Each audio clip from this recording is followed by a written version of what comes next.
इस वक्त देश जिस तरीके का वातावरण पैदा कर रहा है, उसकी वजह से हमारे हुक्मरानों की न केवल नींद उड़ी हुई है, बल्कि कई बार लगता है कि शायद उनका मानसिक संतुलन भी काफी हद तक गड़बड़ा गया है और इसीलिए वो कब क्या बोलते हैं इसको भूल जाते हैं और ऐसी स्थिति पैदा कर देते हैं कि खुद ही हास्यास्पद बन जाते हैं।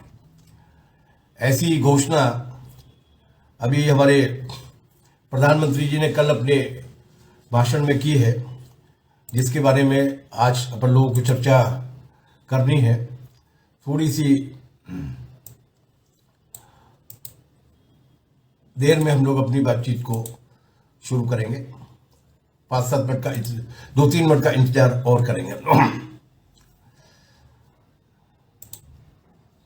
उन्होंने जो बयान दिया है उसकी सच्चाई क्या है और असल में उनकी नीयत क्या है, इसके बारे में अपन लोग और विस्तार के साथ बातचीत करने वाले हैं। थोड़ी सी देर में 2 या 3 मिनट में हम लोग अपनी बात को आरंभ करेंगे।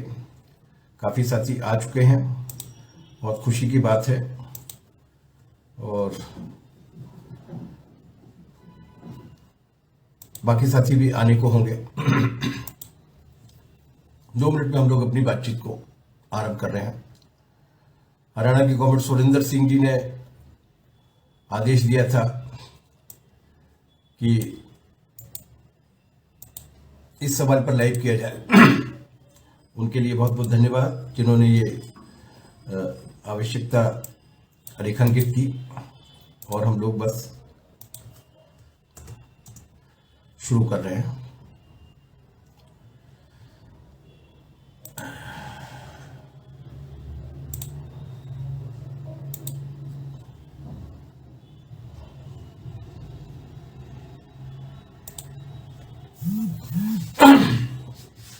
साथियों, कल नरेंद्र मोदी जी ने यह फरमाया है कि केरल में आंदोलन क्यों नहीं हो रहा। उन्होंने यह भी जोर देकर कहा है कि केरल में एपीएमसी एक्ट के तहत मंडियां क्यों नहीं है, और ऐसा करके वो इस देश की जनता को संभवतः ये संदेश देना चाहते हैं कि ये पूरे देश का किसान एक ऐसी मांग को लेकर लड़ रहा है जिस मांग का अधिकार उसे केरल जैसे विकसित राज्य में भी नहीं है। मोदी जी के साथ एक खास बात थी पहले, और वो खास बात वो ये थी कि उनके बारे में ये मशहूर था कि वो जानते कुछ है नहीं, मानते किसी की है नहीं। खुद जानने की कोशिश नहीं करेंगे और उसके बाद जो जान लेंगे उसके, और अगर उनको कन्विंस करने की कोशिश भी की जाए तो उस बात को मानने की कोशिश नहीं करेंगे। ये उनकी अपूर्व क्षमता थी।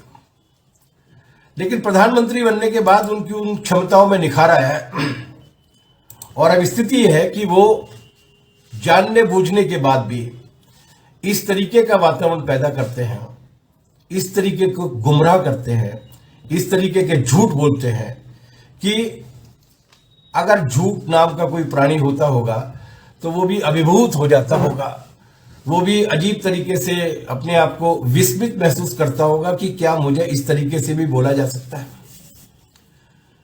इतिहास में इस तरीके के झूठों को कोडिफाइड करने के, सूत्रबद्ध करने के और उनको हथियार की तरीके से इस्तेमाल करने के एक माहिर सज्जन हुए हैं जिनका नाम है गोएबल्स। वो हिटलर के प्रचार मंत्री हुआ करते थे और उन्होंने झूठ पर बाकायदा पीएचडी टाइप की करके शोध पत्र नरेंद्र मोदी जी जैसे अपने एंटायर पॉलिटिकल साइंस के विद्यार्थियों के लिए जारी किया होगा, जो आरएसएस की शाखाओं में शायद इन्हें मिला होगा। और वो ये था कि झूठ इतना बड़ा बोलो कि आपके विरोधी भी ये सोचने लगे कि यार इसमें कुछ तो सच होगा, इतना बड़ा झूठ तो नहीं बोला जा सकता। इन्होंने इस तरीके के काम में महारत हासिल कर लिया। इतना बड़ा झूठ बोलो कि वो झूठ लोगों को लगे कि कुछ तो सच हो गए। और इसी तरीके का झूठ उन्होंने कल केरल में खेती और उपज की खरीद के बारे में किया है। हमारे मौजूदा नेतृत्व के साथ, जो सरकार में बैठा हुआ उसके साथ ये दिक्कत है कि वो कुछ नहीं जानता। वो भारत के बारे में कुछ नहीं जानता। वो भारत के बारे में केवल उतना ही जानता है जितना उसको ब्रीफ किया जाता है कॉरपोरेट्स के द्वारा।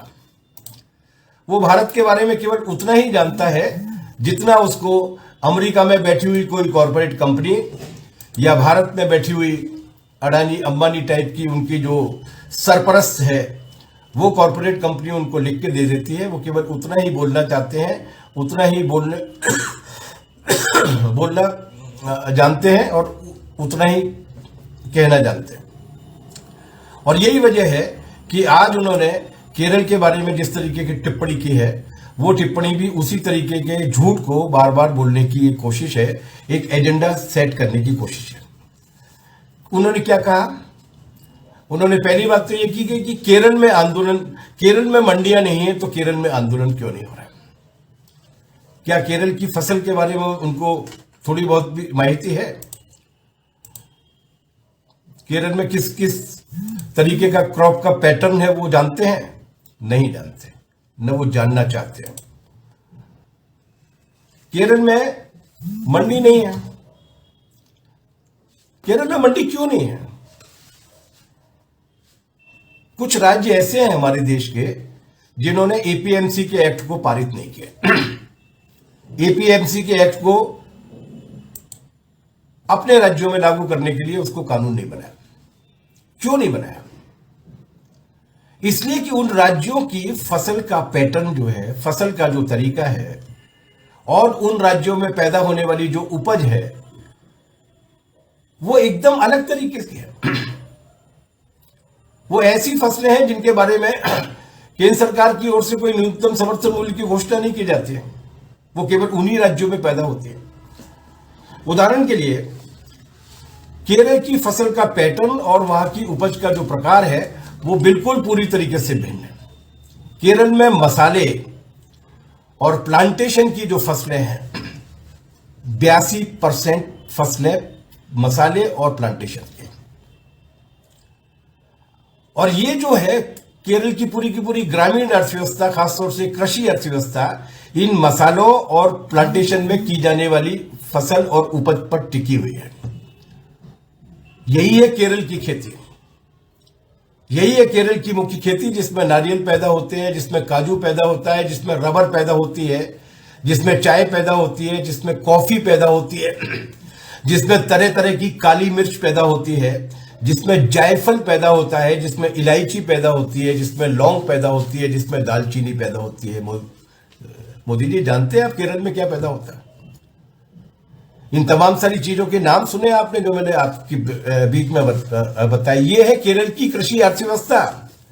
नारियल है, काजू है, रबर है, चाय है, कॉफी है, हर एक तरीके की काली मिर्च है, लौंग है, जायफल है, इलायची है, दालचीनी है। इनकी मार्केटिंग अलग होती है, इनके व्यापार का दायरा अलग है।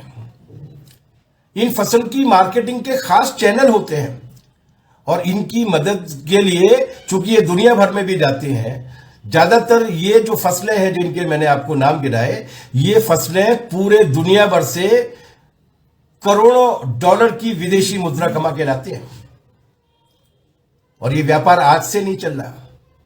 ये व्यापार उस इतिहास के सबसे प्राचीनतम जमाने से चल रहा है जिसके बारे में मोदी जी ने कभी कुछ नहीं कहा। कौन करता है इनकी बिक्री के बंदोबस्त? कौन करता है इनकी खरीदी के लिए बंदोबस्त? इन सब के लिए बोर्ड बने हुए हैं।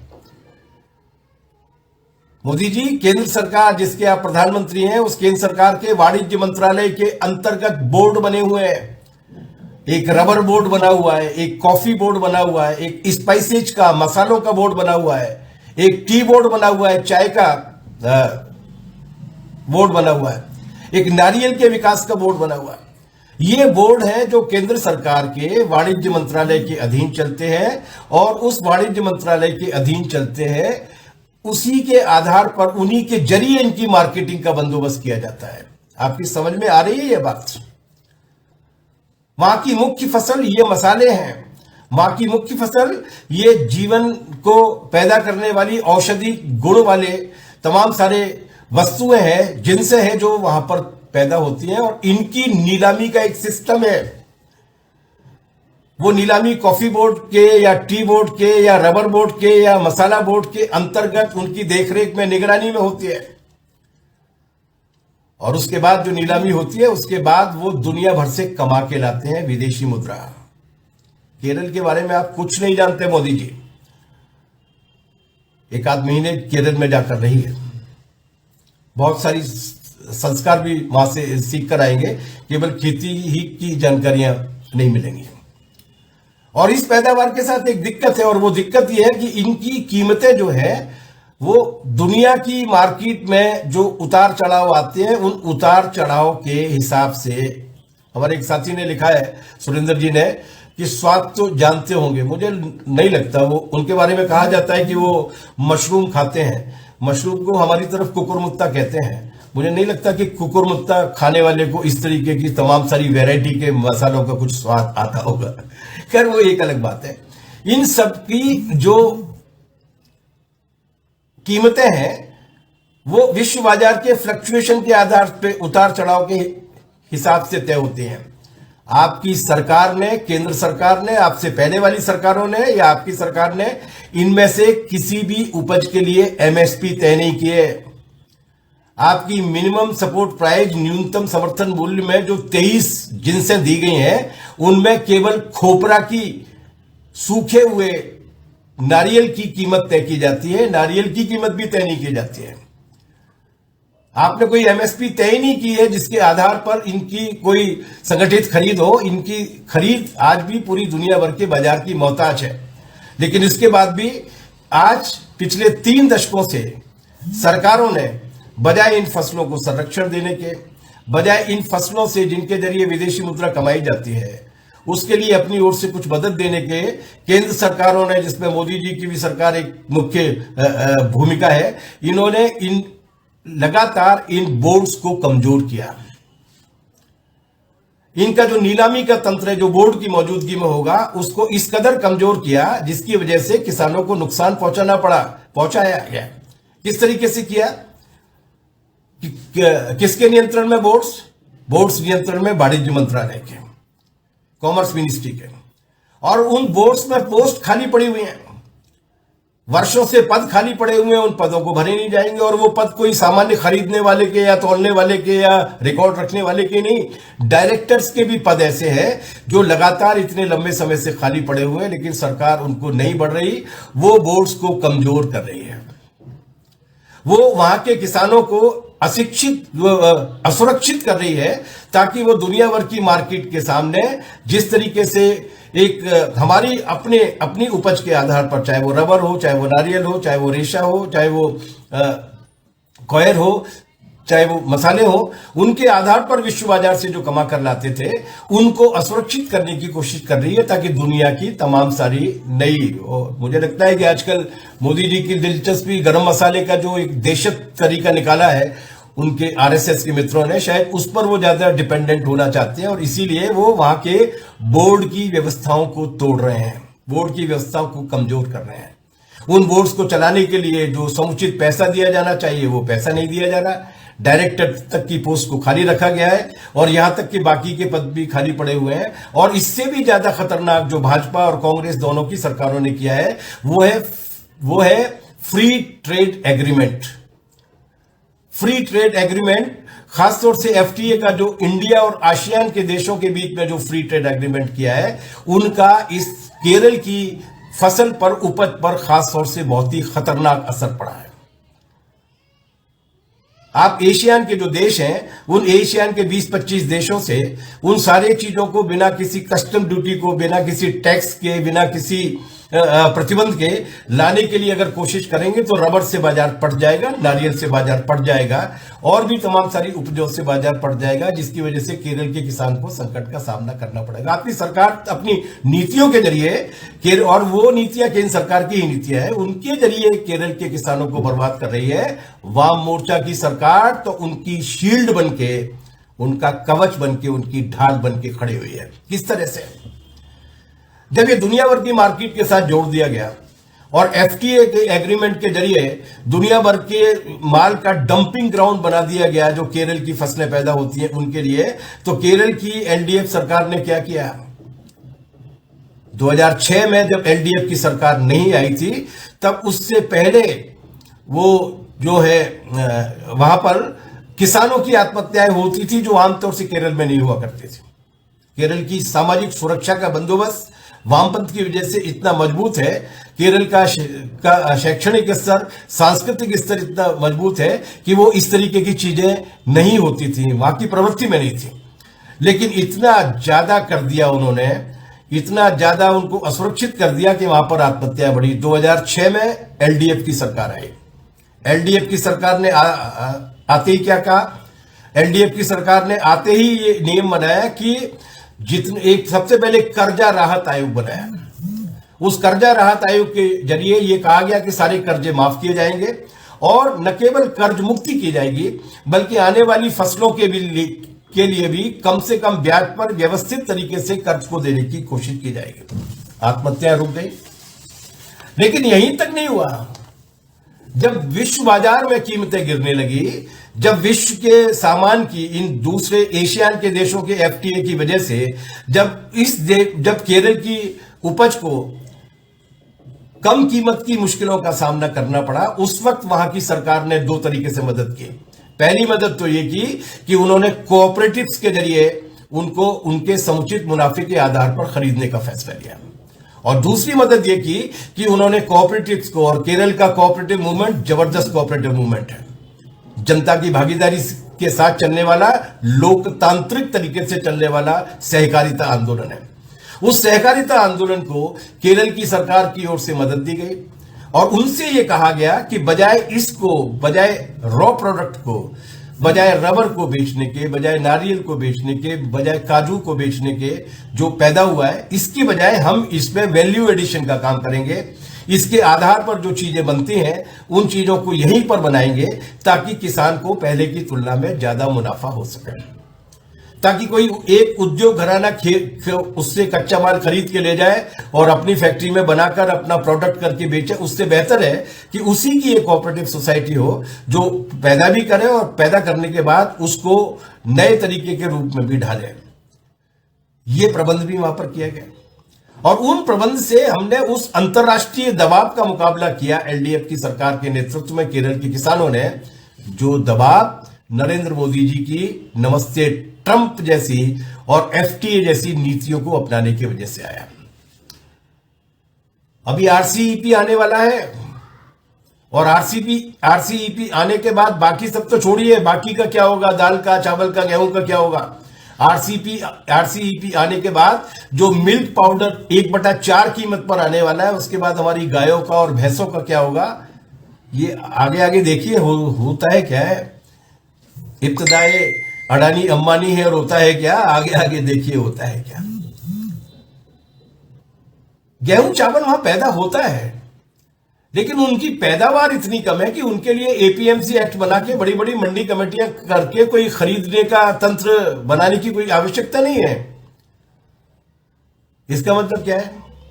क्या इसका मतलब यह है कि वहां पर जो गेहूं पैदा करने वाले किसान है, वो जो धान पैदा करने वाले किसान है, उनको को मार्केट के भरोसे छोड़ दिया गया? बिल्कुल नहीं। एपीएमसी से ज्यादा ताकतवर व्यवस्था वहां पर की गई है और वो ताकतवर व्यवस्था क्या की गई है? सरकार नियम बनाती है। सरकार नियम बनाती है, सरकार उन नियमों के आधार पर खरीदने के लिए एक तंत्र तैयार करती है, एक मार्केट तैयार करती है और राज्य सरकार थोक और खेरी दोनों की मार्केट तैयार करती है और उस मार्केट में माल बेचा जाता है और उस माल के बेचने के बाद ऐसा सिस्टम बनाया जाता है। पूरे केरल में बड़ी तादाद में ऐसी राज्य द्वारा तय की गई मार्केट है जिनके लिए नियम तय किए जाते हैं और उनके आधार पर ही खरीद होती है और केवल उनके आधार पर खरीद नहीं होती है। मोदी जी, आपकी सरकार ने 1458 रुपए न्यूनतम समर्थन मूल्य तय किया था धान के लिए, नहीं मिला कहीं भी। लेकिन ये केरल की एलडीएफ की सरकार थी जिसने धान की कीमत 2748 रुपए प्रति क्विंटल तय की थी। केंद्र सरकार द्वारा घोषित की गई एमएसपी से 900 रुपए प्रति क्विंटल ज्यादा।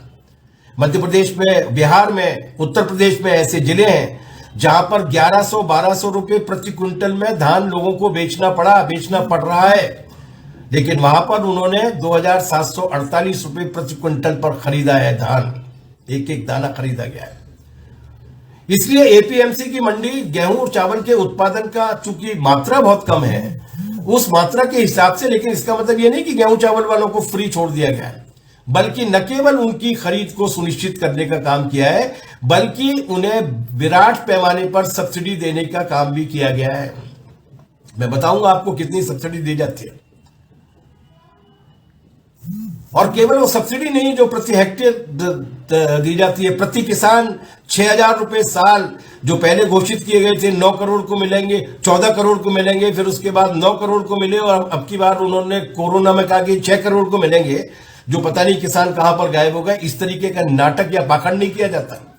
वहां किसान को प्रति हेक्टेयर सब्सिडी दी जाती है और फसल के आधार पर सब्सिडी दी जाती है। और कितनी बड़ी सब्सिडी दी जाती है मोदी जी, अगर आप सुनेंगे तो आपके अडानी और अंबानी जी के तो होश फाख्ता हो जाएंगे। धान पर 22,000 रुपए प्रति हेक्टेयर, सब्जी पर 25,000 रुपए प्रति हेक्टेयर, ठंडे मौसम की सब्जी पर 30,000 रुपए प्रति हेक्टेयर गारंटी, दाल पर 20,000 रुपए प्रति हेक्टेयर, साबूदाना पर 30,000 रुपए प्रति हेक्टेयर और केले पर 30,000 रुपए प्रति हेक्टेयर। इस कदर वहां के किसान को मदद की जाती है ताकि वो बाजार के फ्लक्चुएशंस का मुकाबला कर सके। केरल पहला प्रदेश है इस देश का, मोदी जी आइए कभी सब्जी खाइए तो सही वहां पर आकर, जिसने सब्जियों और फलों के लिए भी न्यूनतम गारंटीड बेस प्राइस की घोषणा की है। उससे कम कीमत पर अगर बिकने की नौबत आएगी तो सरकार उसकी गारंटी देगी कि उस कीमत पर, जो गारंटीड कीमत है, कम से कम कीमत है, उस कीमत का भुगतान किसान को किया जाए। 16 सब्जियों की घोषणा की गई। और है कोई अभी हम आलू के जो किसान है, जो उत्तर प्रदेश में, गुजरात में और पंजाब में बर्बाद हुए हैं, आलू के जो किसान है, प्याज के जो किसान है, जो मंदसौर में प्याज और लहसुन के जो किसान थे, जो अपनी फसल के 1/10 दाम रह जाने की वजह से फसल की कीमत मांग रहे थे, जिन्हें भाजपा की सरकार ने 2017 में 6 जून के दिन गोलियां दी थी और 6 लोगों को मार डाला था। और दूसरी तरफ ये है, दूसरी तरफ केरल है। और केवल इतना ही नहीं किया, अभी ये जो कोरोना की जो महामारी आई थी, उस महामारी के दौरान उन्होंने एक नई योजना लागू की थी जिसका नाम था सुभिक्षा केरल योजना। उस सुभिक्षा केरल योजना में उन्होंने 3,600 करोड़ रुपया कृषि कोऑपरेटिव्स को दिए थे ताकि वो अपने व्यवसाय का, अपनी टेक्नोलॉजी का विकास कर सकें, ताकि वो वैल्यू एडिशन का उनका जो सिस्टम है, जिसकी वजह से कच्ची फसल के पके हुए उत्पाद में बदलने की प्रक्रिया जो होती है, जिससे मुनाफा किसान के पास और कोऑपरेटिव के पास ही पहुंचता है, उसका सिस्टम भी तय किया जा सके। आपकी समझ में नहीं आएगी ये बात मोदी जी, क्योंकि आप जो लिखा पढ़ी में जो पढ़ते हैं वो वही पढ़ते हैं जो आपको आपके सरपरस्त, जिनके पैसे से आप चुनाव जीतते हैं, वो जो आपको पढ़ाने के लिए कहते हैं। चूंकि आप वही पढ़ते हैं, इसलिए आपकी समझ में ये बात नहीं आएगी। मैं आपको कुछ और जानकारी दे देता हूं कि फसल की जो कीमत घोषित की, वो क्या कीमत घोषित की। उन्होंने कहा कि जिन 16 सब्जियों के मामले में उन्होंने कहा है, उसमें प्रति किलोग्राम उन्होंने कहा है कि टैपियोका 12 रुपए, टमाटर की कीमत, केले की कीमत 30 रुपया। एक और विशेष किस्म का जो केरला होता है, जो वायनाड में होता है, वहां की कीमत की, वहां के केले की कीमत रखी है 24 रुपए प्रति किलो। अनानास की कीमत रखी है 15 रुपए प्रति किलो। और इसी के साथ एशगॉड की कीमत रखी है 9 रुपए। ये जो अलग अलग, गोभी की, गाजर 21 रुपए किलो है, आलू 20 रुपए किलो है, बीन्स की जो फलियां होती हैं वो 28 रुपए किलो है, लहसुन की जो कीमत है वो 139 है। इस तरीके से उन्होंने पूरा संरक्षण दिया है इन फसलों को। सब्जियों का जो भाव तय किया है, वो भाव भी इस तरीके का है जो किसान को फायदा देता है। ये केरल की एलडीएफ सरकार है जिसने अपने अर्थव्यवस्था की बुनियादी नींव को पहचाना है और ये कहा है कि ये अगर कृषि उत्पाद में लगा हुआ, कृषि उत्पादन में लगा हुआ किसान की जेब में पैसा पहुंचेगा, अगर मजदूर की जेब में पैसा पहुंचेगा, अगर उसे न्यूनतम वेतन ज्यादा मिलेगा तो केरल की संपन्नता बढ़ेगी, केरल की बहबूदी बढ़ेगी, केरल का बाजार बढ़ेगा। आपकी समझ में नहीं आती, आपके हिसाब से तो बाजार तब बढ़ेगा जब अडानी की दौलत बढ़ेगी, अंबानी की बढ़ेगी। लेकिन केरल की वाम मोर्चा सरकार ने दूसरा रास्ता अपनाया। इसलिए केरल के बारे में जान लीजिए, केरल के बारे में समझ लीजिए, और हम आपको बिल्कुल बिल्कुल तत्पर हैं जिस आशय से आपने ये बात कही है कि केरल ने एपीएमसी की मंडियां खत्म कर दी हैं, तो आपको वो, हालांकि वो झूठ था क्योंकि केरल में एपीएमसी की मंडियां कभी बनी नहीं, क्योंकि उनकी आवश्यकता नहीं पड़ी, जिसके बारे में मैंने विस्तार से बोल दिया।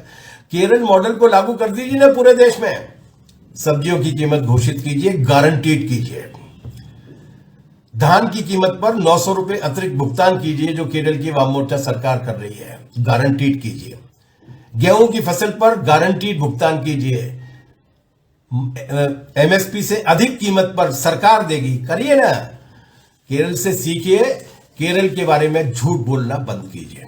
और ये झूठ बोलने से पहले बेहतर होता कि आप केरल की पूरी ग्रामीण अर्थव्यवस्था की स्टडी कर लेते, आप ये मालूम कर लेते, अभी नहीं की तो अब करा लो, और अब कराने के बाद उसके मॉडल से कुछ सीखिए और उसको लागू करने की कोशिश कीजिए। और दूसरी बात, ये जो फॉरेन ट्रेड एग्रीमेंट करते हैं ना, फ्री ट्रेड एग्रीमेंट के नाम से, जब बड़ी बढ़िया बढ़िया बढ़िया सूट पहनकर जाते हैं और दूसरे देशों की यात्राएं करके एक पर्यटन का सुख लेते हैं, उन देशों के साथ उनका क्या माल इस देश में बिकने के लिए आएगा, ऐसा कोई करार करने के पहले उन प्रदेशों के किसानों से, उन प्रदेशों की सरकारों से भी पूछ लिया कीजिए।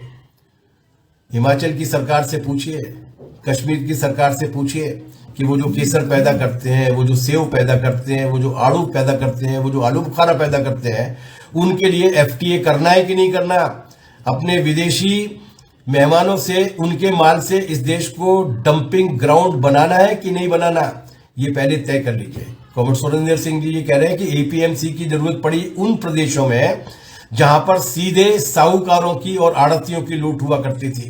केरल उसके पहले ही उससे कहीं ज्यादा व्यवस्थित रूप में आ चुका था, कोऑपरेटिव आंदोलन के रूप में। किसानों ने अपनी कोऑपरेटिव तैयार कर ली थी और उस कोऑपरेटिव के आधार पर न केवल फसल की खरीद का, बल्कि जैसा कि मैंने 2 बार बोला है, उनके मूल्य संवर्धन का भी, वैल्यू एडिशन का भी, उन कच्चे माल को भी पक्के माल में तब्दील करने का किया था। इस बात को भी तो समझने की आवश्यकता है। इसलिए भविष्य में अगर आप कोई फ्री ट्रेड एग्रीमेंट करते हैं तो पहले केरल की जनता से पूछ लीजिएगा, किसानों से पूछ लीजिएगा कि उनकी फसल के क्या हाल होने वाले हैं। केरल के किसानों का दुश्मन है ये जो नव उदारवाद की आपकी जो नीतियां हैं, और ये जो विदेशी माल से इस देश के को डंपिंग ग्राउंड बना देने वाली जो आपकी नीतियां हैं, वो एलडीएफ सरकार केरल की मददगार सरकार है। उसने केरल के किसानों को अपने पैरों पर खड़ा हुआ। अच्छा, बात छोड़िए केरल, अभी तो आप बिहार गए थे, आपने वोट मांगे थे, बड़े जोरदार भाषण दिए थे। बिहार में एपीएमसी की हालत क्या है? आपकी सरकार थी मोदी जी, केरल में तो एपीएमसी कभी बनी नहीं क्योंकि जरूरत नहीं पड़ी, लेकिन आपकी सरकार थी जिसने बिहार में 2006 में मंडी कमेटियां खत्म कर दी, एपीएमसी पूरी तरीके से नेस्तनाबूद कर दी, कानून बना के नेस्तनाबूद कर दी, कानून को वापस ले लिया। क्या हुआ बिहार के किसानों के साथ आपको मालूम है? चलिए केरल मत जाइए, बिहार चले जाइए, आपके जोड़ीदार की सरकार है जिसकी पार्टी को आप तोड़ रहे हैं आजकल। क्या है हालत वहां पर? वहां पर हालत यह है कि 1000 और 1200 रुपए क्विंटल पर धान बेचने के लिए मजबूर है किसान। वो धान जो केरल की सरकार ने 2700 रुपए पर खरीदा है, वो धान बिहार का किसान 1000 और 1200 रुपए पे बेचने के लिए मजबूर है। 1868 रुपए की, 1868 रुपए की तो एमएसपी है। उस एमएसपी तो छोड़िए, उसमें भी 600 और 800 रुपए के घाटे के साथ वो बेच रहा है। ये क्या है? झूठ बोलना बंद कीजिए। ये सब चीजें चलने वाली नहीं है। इसलिए नहीं चलने वाली कि ये जो किसान वहां पर बैठा हुआ है ना, वो किसान आर पार की लड़ाई लड़ने के लिए है। वो किसान अपने संकल्प के साथ लड़ने के लिए है। ये आपका झूठ नहीं चलेगा। आपने पहले कहा कि खालिस्तानी है, उसके बाद आपने कहा कि पाकिस्तानी है, उसके बाद आपने कहा कि चीन पैसा दे रहा है, उसके बाद आपने ये कहा कि ये कुछ विपक्षी पार्टियां हैं जो इसको चला रही हैं, उसके बाद आपने ये बताया कि ये जो पूरे का पूरा आंदोलन है वो एक राजनीतिक आंदोलन है, वामपंथियों के हाथ में चला गया है। वामपंथियों से तो आपको बहुत डर लगता है ना। ये आंदोलन किसान का आंदोलन है, ये आंदोलन न वामपंथ का आंदोलन है, ये आंदोलन न विपक्षी पार्टियों का आंदोलन है, ये आंदोलन भारत के किसान का आंदोलन है। और भारत के किसान का आंदोलन इस मामले में है कि वो अपनी खेती को और अपनी किसानी को किसी भी तरीके से बर्बाद होते हुए देखने के लिए तैयार नहीं है। वो अडानी और अंबानी की पूंजी और मुनाफे को बढ़ाने के लिए अमेरिका की कारगिल और मॉन्सेंटो जैसी बहुराष्ट्रीय कंपनियों के मुनाफे के लिए चरागाह में तब्दील करने के लिए तैयार नहीं है। हमारे एक मित्र ने कहा है कि इन 3 कृषि कानूनों के बारे में बताइए। वो AIKS के फेसबुक पेज पर अगर जाएंगे तो उन 3 कृषि कानूनों के बारे में एक 26-27 मिनट का वीडियो डाला हुआ है, उसमें बहुत ही सरल तरीके से इसको समझाने की कोशिश की गई है। इन सारी चीजों पर जनता समझने लगी है। 90% से ज्यादा किसान और 90% से ज्यादा छोटे व्यापारी कस्बों में रहने वाले वो समझने लगे हैं कि ये एक बड़ी साजिश है। ये नोटबंदी से ज्यादा बड़ी साजिश है, ये GST से ज्यादा बड़ी साजिश है, ये लॉकडाउन में की गई देशबंदी से ज्यादा बड़ी साजिश है, क्योंकि ये आने वाली कई पीढ़ियों को बर्बाद कर देगी। इसलिए किसान के बारे में अफवाह फैलाना बंद कीजिए, किसान के बारे में झूठ बोलना बंद कीजिए, इस आंदोलन को लांछित और बदनाम करना बंद कीजिए। ये किसान का आंदोलन है और ये किसान का वो आंदोलन है जो अब जीत के अलावा और किसी दूसरी बात पर लौटने के लिए तैयार नहीं है। किसानों ने कह दिया है कि यह जिंदगी और मौत की लड़ाई है। खेती किसानी की जिंदगी और मौत, हिंदुस्तानी अवाम की जिंदगी और मौत। और एक बार अगर खेती किसानी बर्बाद हो गई और उस पर बहुराष्ट्रीय कंपनियों का कब्जा हो गया तो लोकतंत्र और संविधान की जिंदगी और मौत का सवाल है। और जिंदगी और मौत के बीच में कोई बीच का रास्ता नहीं होता, कोई बीच का रास्ता नहीं होता, केवल एक रास्ता होता है। आपको जितना समय लगाना है लगाइए। ये किसान जो लड़ रहा है दिल्ली के बॉर्डर पे, वो न केवल दिल्ली के बॉर्डर पे बैठा रहेगा, अपनी राजधानी में जाने की कोशिश करेगा, बल्कि आज पूरे हिंदुस्तान भर का किसान उनके पक्ष में आ रहा है। इसलिए झूठों से काम नहीं चलेगा। ये जो आंदोलन के दरिये हैं वो तिनकों से, ये जो तूफान उठे हैं वो तिनकों से नहीं टाले जाएंगे। इसके लिए होशो हवास में आइए, भारत के संविधान का अध्ययन कीजिए, लोकतांत्रिक परंपराओं का पालन कीजिए, अडानी और अंबानी की चाकरी करना बंद कीजिए। केरल के खिलाफ बोलने से आपको कुछ लाभ होगा नहीं, इन किसानों को गाली देने से कुछ लाभ होगा नहीं, आपकी ही छवि खराब होगी। इसलिए रास्ता यही है कि आइए उनके उन दोनों सवालों पर चर्चा कीजिए। तीनों खेती के कानूनों को वापस लीजिए और MSP को गारंटी करने वाला, स्वामीनाथन आयोग की सिफारिश के हिसाब से तय करने वाला कानून बनाइए, जिससे कम खरीदने वाले को दंड दिया जा सके। और केरल से अगर बहुत ही ज्यादा प्यार है तो केरल के मॉडल को पूरे हिंदुस्तान भर में लागू कर दीजिए, किसान तैयार हो जाएगा। लड़ेंगे, लड़ाई जारी रहेगी। और जब लड़ेंगे तो आइए Singhu border, Tikuri border, Shahjahanpur border, Ghazipur border, Palwal border, और अब तो गांव गांव में इस तरीके की बॉर्डर्स बनने वाली है। लड़ाई जीत तक जाएगी। बहुत बहुत शुक्रिया, धन्यवाद।